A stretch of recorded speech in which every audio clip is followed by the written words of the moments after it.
Jadi kenapa? Itu kasih sayang ibu, makanya ibu itu yang punya apa? Tidak ada bapak punya rahim, tidak ada. Yang punya rahim itu ibu. Makanya kasih sayangnya ibu itu tanpa batas. Enggak apa sudah anaknya, tetap akan disayangi oleh Allah, oleh si ibu tadi. Begitu juga dengan Allah. Makanya Allah itu punya sifat rahim.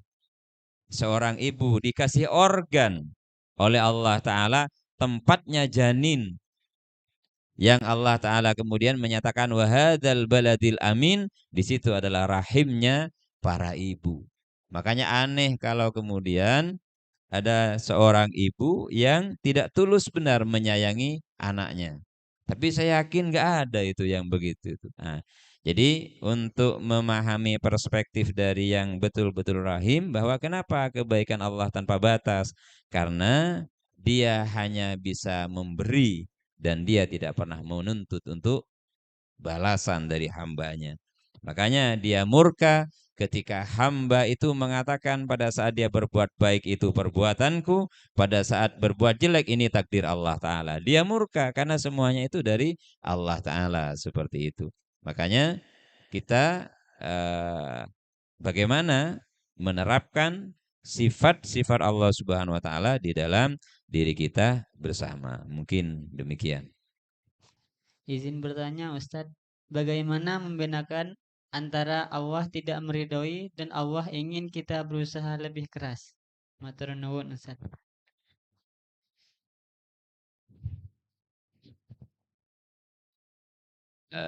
Bagaimana kita bisa paham ya bahwa ketika seseorang itu gagal itu karena Allah itu tidak ridho. Terus ketika mungkin begitu maksudnya, ketika gagal seakan-akan Allah itu tidak ridho, atau apakah kegagalan itu Allah pengen lihat kamu beneran nggak usahanya gitu. Jadi ini kan agak susah ya. Jadi kita mau apa namanya? Mau memahami Tuhan, bagaimana yang dilakukan oleh Tuhan kepada kita kan sulit. Kita akan membahas perbuatan Tuhan dari perspektif manusia. Gitu. Maka bisa kita kaji apa indikatornya. Jadi kalau secara langsung ini Allah ridho apa enggak ya? Atau Allah ini pengen saya usaha lebih keras atau enggak, itu jelas enggak bisa, itu wilayahnya Allah Ta'ala. Kita memang kadang overlapping gitu ya. Jadi wilayahnya Tuhan kita ambil juga gitu. Jadi keputusan itu berada pada wilayahnya Dia, kita ambil juga kaplingannya. Ya, itulah manusia. Kalau enggak gitu bukan manusia namanya. Maka pada saat kita melakukan sesuatu, bagaimana kita tahu ketika gagal ternyata Allah itu enggak ridho. Diawali dari ketika akan melakukannya, apakah kita sudah minta satu hidayah kepada Dia melalui sholat istikharah misalkan, ketika kita mau ambil sebuah keputusan. Oh ternyata sudah pilihannya A. Sederhananya ada anak mau ikut, gampangnya OTBK misalkan, mau ikut OTBK ambil jurusan. Ternyata jurusan yang muncul itu jurusan fisika murni sama fisika pendidikan yang dipilih. Mana ya, yang pendidikan atau yang fisika murni. Sudah ternyata dengan istikharahnya yang dia ambil adalah fisika murni. Ikut OTBK, gagal. Nah, kan yang ditanya ini, ketika gagal ini, apakah keputusan Allah Ta'ala kepada si A atau fulan ini, gagal ini karena Allah itu pengen si fulan ini lebih semangat lagi, gitu ya, atau dia tidak ridho gitu. Nah, gimana? Ketika gagal, Anda itu nerima kepada kegagalan, betul-betul lapang dada pada diri Anda sendiri, itu tandanya dia tidak ridho. Gitu ya. Itu tandanya dia tidak ridho ketika digagalkan oleh Allah Ta'ala, kemudian kita tidak kita nerima, kita lapang dengan itu semua. Akhirnya kita bilang, mungkin ini bukan yang Allah pilihkan untuk saya. Gitu. Terus ketika seseorang itu kemudian gagal, dia masih punya optimisme, dia masih berharap dan tidak pernah menyalahkan kegagalan ini. Kita kan kadang kalau gagal orang lain yang dituduh. Kita selalu cari kambing hitam. Misalkan, oh saya sudah ikut les kok tidak lulus, oh lesnya salah sudah. Jadi saya sudah ikut bimbel, oh bimbelnya yang salah kemudian. Jadi tidak pada dirinya. Maka yang begini ini, karena apa? Kembali lagi kepada persepsinya kita sendiri. Sehingga ketika seseorang itu dalam prosesnya itu gagal, terus dia masih optimis untuk tetap masuk kepada jurusan itu tanpa ada yang dia salahkan. Mungkin kalau mau disalahkan adalah dirinya. Saya mungkin kurang konsen, saya mungkin kurang belajar dan seterusnya. Tapi saya yakin saya masih bisa diterima oleh Allah Ta'ala. Misalkan niat saya masih akan dia lihat umpamanya. Maka teruskan. Jadi untuk melihat itu kembali kepada diri kita sendiri. Indikatornya ada pada kita. Kalau kita legowo, kalau kita nerima dan sabar dengan itu semua, itu tandanya Allah nggak ridho. Kalau kita nerima tapi kita masih optimis untuk ke sana, maka itu tandanya Allah ingin lihat sejauh mana usahamu. Karena begini, ketika saya niat mau puasa umpamanya, maka itu biasanya langsung dikasih beneran tah kamu mau puasa. Gimana? Dikasihlah hadiah oleh Allah Ta'ala. Ada tamu bawa makanan macam-macam, can bener apa asa. Ya, kirimin bi tetangga misalkan atau tamu. Terus lagi apa aja puasa. Nah, itu bisa berubah. Karena Allah itu sering iseng sama kita pada saat kita mau jadi baik. Ketika kita mau taubat benar dari perbuatan yang selama ini kita lakukan, saya mau berhenti beneran. Sudah berhenti beneran. Ada teman ngajak. Jadi ada teman untuk ngajak. Pokoknya dari setia kok tak main game boleh lah. Gitu ya. Tak main game boleh lah. Kang HP hapus HP ya anu game aplikasi nah. Jangan kita. Beneran kamu udah mau main. Terus ada chat. Kamu ngapain sekarang? Tidak ada lagi santai. Mabar yuk gitu. Diutus sama Allah Ta'ala berupa utusan teman. Apa? Main bareng yuk. Kalau zaman saya kan nobar karena ada main bareng gitu. Yang ada adalah nobar nonton bareng. Kalau ini ndak, mabar yuk. Ingat kamu, aku sudah niat.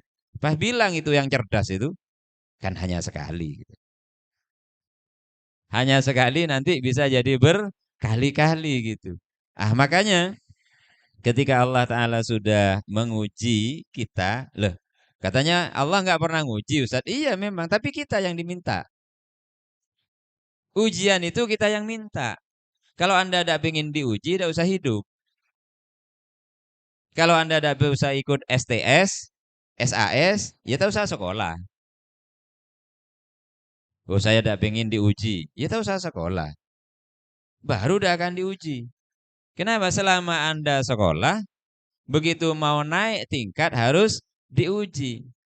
Ketika Anda niat mau menjadi baik, yang sebelumnya kita tidak rajin, terus mau jadi rajin, beneran kamu mau rajin. Allah akan begitu.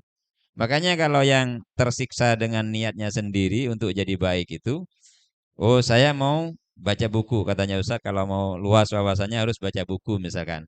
Maka ini jangan ditaruh di dekat kita. Kalau beneran mau baca buku, mau nulis misalkan, maka ini jangan di dekat kita. Kalaupun mau di dekat kita, ditaruh di mode pesawat. Kalau ini kita butuhkan ada file yang ada di sini, maka taruh di mode pesawat sehingga nggak ada chat masuk, notifikasi masuk. Kenapa? Ya karena kita belum mampu untuk berkomitmen dengan niat yang telah kita ucapkan sendiri seperti itu. Waalaikumsalam warahmatullahi wabarakatuh. Jadi istidraj itu kalau bahasa Maduranya apa Ustaz? Esolak ya, esolak. Eh kok ditanya nodong itu ya paling sering saya yang melakukan. Jadi karena Tuhan itu kalau tidak diultimatum sama nggak dikasih. Gitu. Loh ya kalau kita bisa nodong dia ketika kita ada keakraban dengan dia. Kalau dia Anda anggap jauh, ya orak melolo, rak-orakan. Nah, doa itu apa sih? Memanggil, lok-celokan melolo gitu. Padahal saya masih ingat pernah ikut kajiannya Cak Nun tahun berapa ya. Jadi entah itu beneran atau Cak Nun hanya ngarang, wallahu a'lam. Jadi saya hanya nukil aja. Jadi suatu saat ada seorang pedagang di Jawa Tengah itu katanya Cak Nun, dagangannya tidak laku sampai 3 hari. Terus dia bilang, Tuhan, kalau hari ini tetap tidak laku dagangan saya, ini sudah hari ketiga, pulang nanti saya beli togel. Gitu. Jadi ngancam Tuhan itu. Jadi pulang nanti saya beli togel. Gitu. Akhirnya ternyata subhanallah, kemudian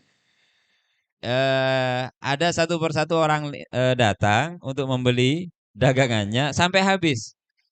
Oh, ternyata engkau takut juga ya kalau di ultimatum gitu. Tapi itu cerita ya. Apakah itu enggak? Wallahu a'lam.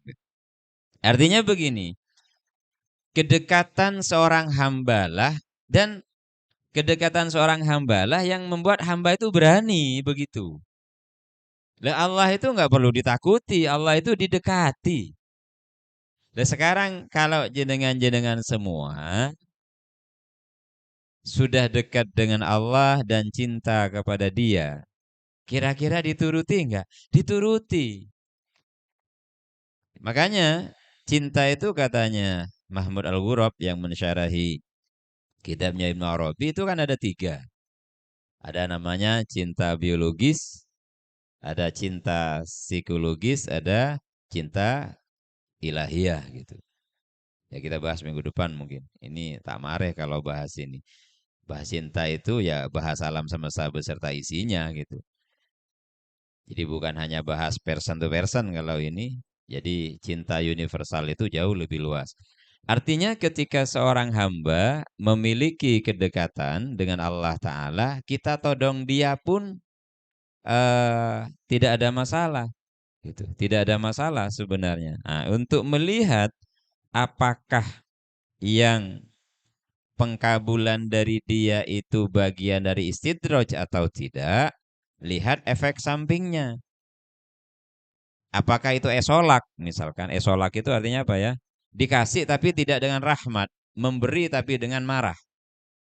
Jadi itu esolak lah kalau pakai bahasa bahasa terjemah yang lain. Kalau yang sepuh-sepuh bahasa esolak faham gitu. Kalau yang muda-muda ini tak kira faham. Jadi esolak itu memberi tapi tidak dengan kasih sayang. Jadi memberi dengan marah. Itu namanya esolak. Nah, kalau pemberian dan karunianya tadi dan petunjuknya tadi membuat kita menjadi lebih baik, maka itu adalah pengkabulan doa. Tapi sebaliknya ketika diberi apapun itu bentuknya, entah berupa uang, berupa petunjuk dan sebagainya, membuat kita lebih tersesat, maka itu adalah istidraj. Gitu. Jadi istidraj itu karena kita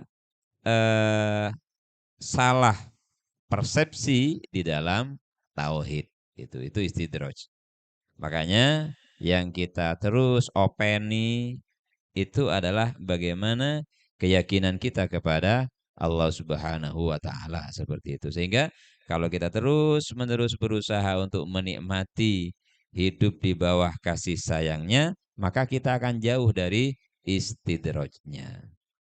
Jadi kalau istidraj Allah taala memberi tapi tidak dengan kasih sayang.